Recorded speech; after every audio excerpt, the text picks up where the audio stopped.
How to transfer USDT from Phantom wallet to your Bybit account. Hello everyone, welcome to our channel and let's see how we can do it. For this, simply open up your Phantom wallet and over here click on this option of send.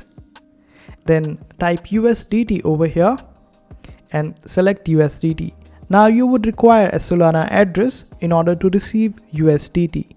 Simply open up your Bybit account, go to your wallet section and there click on this option of receive and then select USDT. Then make sure in the network section you select Solana. After that you will get Solana address, then paste it over here, then type the amount that you want to send and click on this option of next.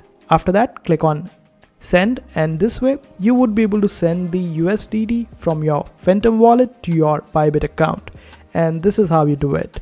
I hope this video was helpful. Make sure to hit that like button and also subscribe to our channel for more helpful videos.